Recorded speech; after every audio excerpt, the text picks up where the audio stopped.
Christians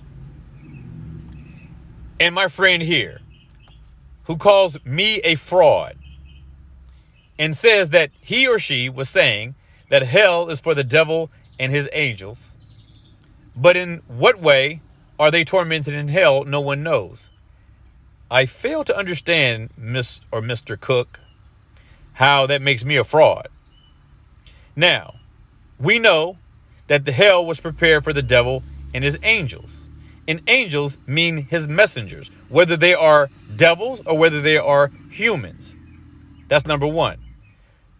Number two, we know that hell is a place of torment. Number three, we know that hell is a place of darkness. Number four, we know that hell is a place of separation from God. Number five, we know that in hell, you will be conscious and aware of your history on earth and your situation in hell. We know that hell is forever.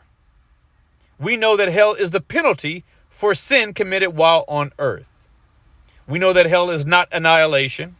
We know that hell is not a place that you will come out of later in the future. We know all these things about hell, and yet you ask the dumb question, how one is tormented in hell, no one knows. That's not even a question. It's a statement you made. A stupid statement. And Christians, this is what happens when armchair theologians sit around and ponder nonsense. Christ made it clear what hell is about.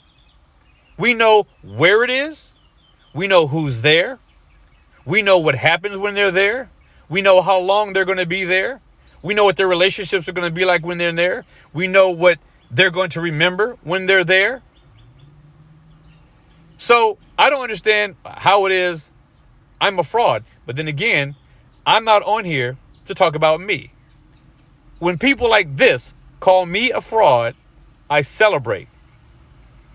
Because Christ was called a fraud. Paul was called a fraud. The apostles were called a fraud. So, Mr. or Mrs. Cook, thank you for your assessment of putting me in that camp of people. And that's where I choose to remain. If they're frauds, then I'll be a fraud too. Be provoked, be persuaded.